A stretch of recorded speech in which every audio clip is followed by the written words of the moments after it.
I never imagined my sister would slap me so hard that the entire Los Angeles terminal went silent. 1 second I was checking our boarding time, and the next her hand cracked across my face, sharp enough to turn 200 heads. Phones lifted, people stared, and before I could even breathe, my parents rushed in not to help me, but to blame me. Again. They had no idea I was the one who paid for the entire Hawaii trip, or that 5 minutes later I'd make a decision that would leave every passenger speechless and my family stranded. My name is Rose Morrison, and for most of my life, people have described me as the responsible one, the steady daughter, the calm older sister, the girl who never argues, never complains, never causes trouble. It's funny how a reputation can trap you, how it can turn into a role you don't remember choosing, but everyone expects you to play forever. Growing up in our house in Los Angeles, my sister Jessica was the spark-loud, emotional, dramatic, in a way my parents found charming. I was the quiet one, the fixer. If Jessica cried, I comforted her. If she messed up, I covered. If my parents needed something done, they didn't even ask her. They turned straight to me. I told myself it was love, responsibility, family. But somewhere around year 28 of being the dependable daughter, the cost started showing. I work in marketing analytics for a tech company, the kind of job where you spend more time with spreadsheets than people. It pays well enough that when the Hawaii idea came up, covering the whole trip didn't feel like a burden. It felt normal, expected even. I told myself it was a gift, something nice to do for my parents who hadn't traveled in years. Something generous for Jessica, who said she needed a break from her stressful life of switching jobs every few months and posting inspirational quotes online. 5 weeks ago at family dinner, Jessica stood up with a champagne glass and announced she was treating everyone to Hawaii. My parents' faces lit up like Christmas morning. My mom covered her mouth in disbelief. My dad bragged instantly, telling her how proud he was. Jessica looked at me across the table, smiled, and mouthed "thank you," like a private joke, and I laughed it off, because that's what I do. I kept planning, paying, organizing the hotel, the car, the excursions, the flights, premium seats, because Dad's back hurt adjoining rooms because Jessica needed her space. I told myself it didn't matter if nobody knew. I told myself family doesn't need credit.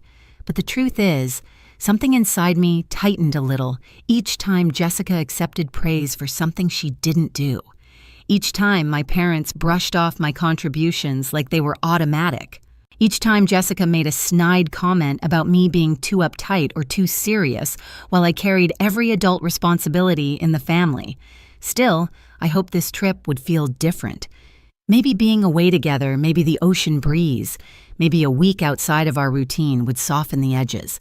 Maybe we could actually enjoy something as a family. That's what I was thinking the morning we left, standing in the terminal, coffee in hand, boarding pass pulled up on my phone. That maybe finally this trip would be the break we all needed. I was wrong. So wrong that within minutes, everything I believed about my family shattered. The moment Jessica's hand hit my face, the sound cracked through the airport like a dropped tray. For a second, everything inside me went quiet, even the part of me that always tried to understand her. My cheek throbbed, but what hurt more was watching my parents sprint toward us with that familiar mix of panic and irritation aimed squarely at me. "What did you do to her, Rose?" my dad snapped before even looking at my face. I opened my mouth, but Jessica beat me to it. She buried her face in Mom's shoulder voice, trembling on cue. "She's been ruining the trip all week. I can't take it anymore." The lie slid out so smoothly it barely surprised me. What surprised me was how quickly my parents accepted it again. Mom stroked Jessica's hair, glaring at me over her shoulder. "Why can't you just let your sister enjoy herself?" There it was, the script we'd been performing since childhood, and standing there in Terminal 4, surrounded by strangers recording us, all the old memories started flooding in, heavy, humiliating, undeniable. The graduation party. Jessica had barely passed high school, and she'd wanted a big celebration just like everyone else.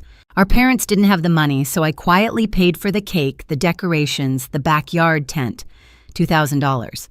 Jessica made a whole speech thanking Mom and Dad for everything they did. Everyone applauded. Mom teared up. Dad hugged her. I stood by the grill holding a tray of burgers, smiling like it didn't matter. The apartment. 2 years later, she got approved for a cute place near downtown because I co-signed. She walked through the empty living room, twirling her keys, telling Instagram how proud she was to be finally independent. She never mentioned the only reason her application went through was because my credit carried her. The engagement. She got engaged briefly, 4 unforgettable months to a guy who loved her drama, until he didn't. She called me crying about the ring she wanted but couldn't afford. I lent her $5,000. She bought the ring, posted it online with a Bible quote, and when the relationship fell apart, she kept it. Never paid me back, never even brought it up. And the gifts. Every birthday, every holiday, I bought presents from both of us because she claimed she was broke or overwhelmed or busy. For years, Mom believed Jessica was better at picking gifts than I was. But the flashback that stung the most, that family dinner 5 weeks ago. Jessica clinked her glass, smiled sweetly and said, "I'm treating us to Hawaii. We leave in June. All expenses paid." Mom gasped. Dad told her she was amazing. Jessica soaked in the praise like sunlight, and then she looked at me directly and mouthed thank you with that tiny smirk she thought nobody ever caught. I remembered the warmth rising in my chest, not from pride, but from something tighter, something heavy, something that felt like resentment, even though I hated admitting it. Now here we were in the middle of a packed airport replaying the same scene for the 1,000th time. Jessica plays the victim. My parents defend her, and I'm the villain by default. "Apologize," Dad said, stepping between us like a referee. "Do it properly." My cheek still throbbed, but I swallowed. I always swallowed. I didn't do anything. I whispered, "Rose." His voice dropped to that low, disappointed tone he'd used on me my entire life. "You made your sister cry. Fix it." I looked at Jessica mascara, perfectly streaked like she'd practiced, and something inside me shifted. Not anger, not yet. Something quieter, something colder, a realization. Nothing I'd done for 28 years had ever balanced the scale.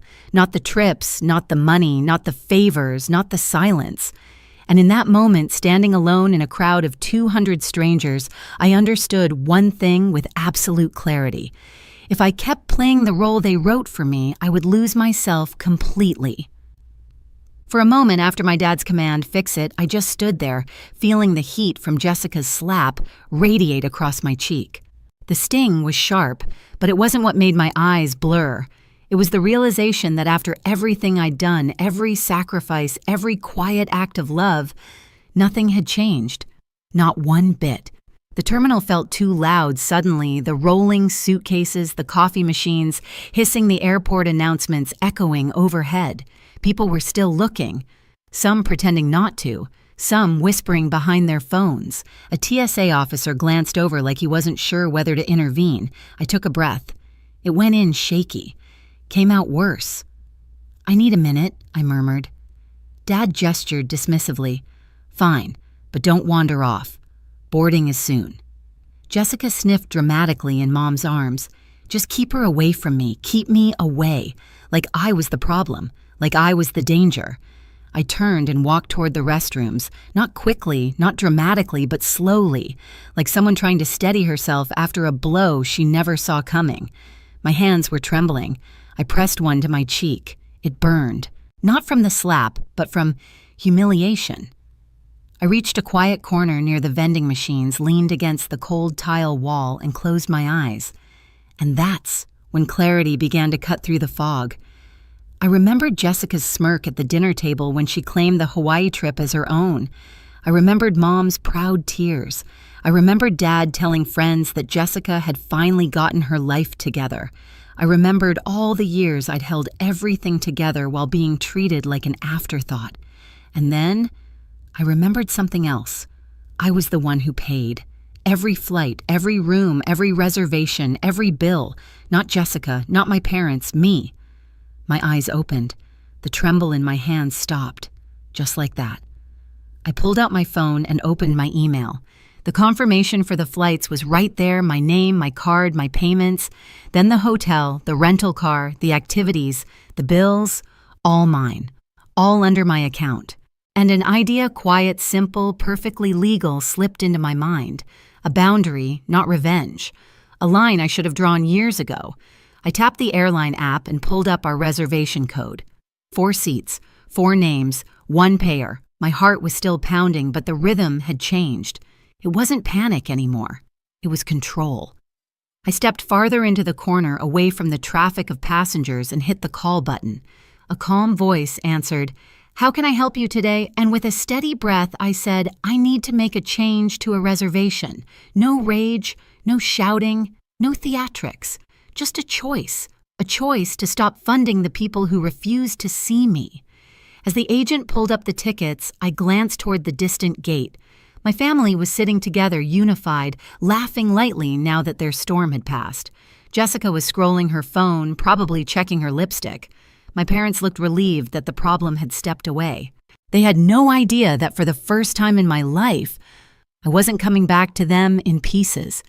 I wasn't coming back to apologize. I wasn't coming back to keep the peace. I was coming back as someone they'd never seen before, someone who finally understood her worth. The airline agent placed me on a brief hold, soft instrumental music playing through my earbuds. I stood there in that quiet corner, the cold tile pressing into my back, feeling my heartbeat settle into something steady, purposeful.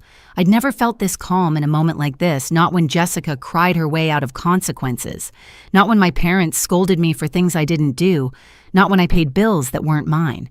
For once, the silence wasn't suffocating. It was liberating. The agent came back. "All right, I have your reservation pulled up. 4 passengers to Honolulu. How can I help you?" I swallowed, but my voice didn't shake. "I'd like to cancel 3 of the tickets." There was a brief pause. 3 tickets, yes. Keep only the 1 under Rose Morrison. Another pause, this time longer. "Understood. There will be cancellation fees, but the travel credit will go back to your account since the payment originated from you." "Perfect," I said. "Go ahead."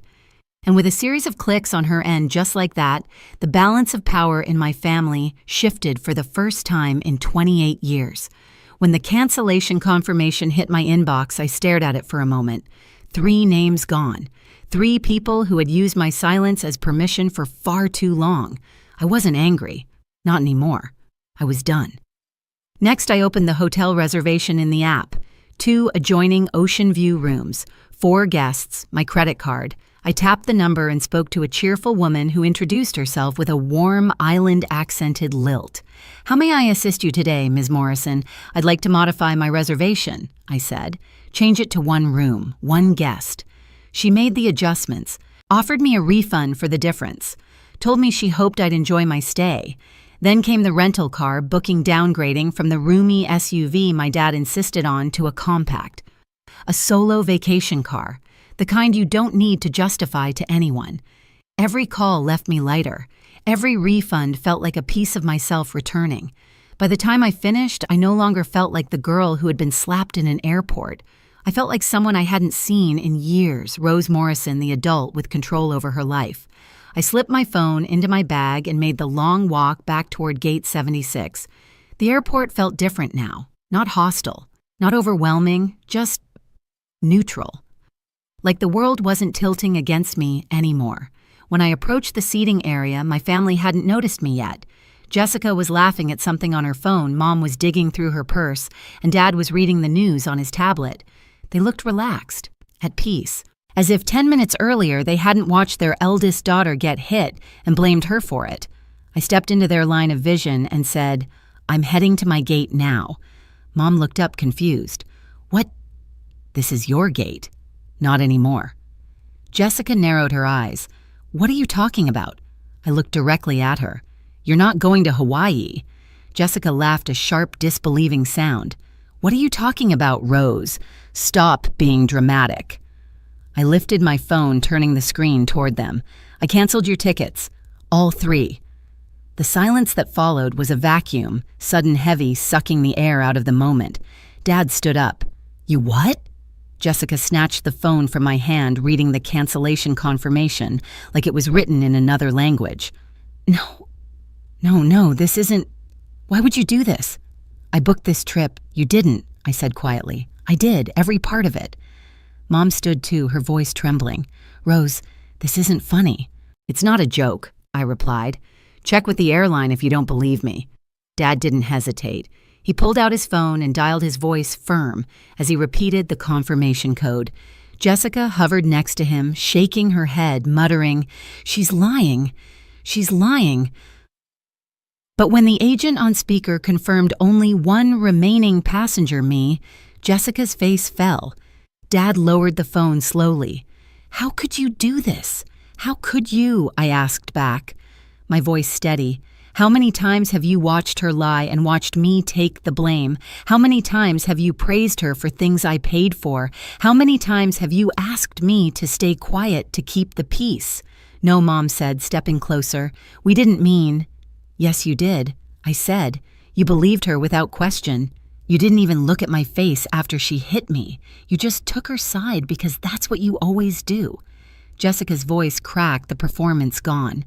"Rose, please." "I didn't mean you meant every part of it," I said. "And I meant this." I showed them the hotel refund, the rental modification, the tour cancellations, every piece of their trip dissolving one confirmation at a time. Dad's face went red. "You think this makes you the hero?" "No," I answered. "It makes me free."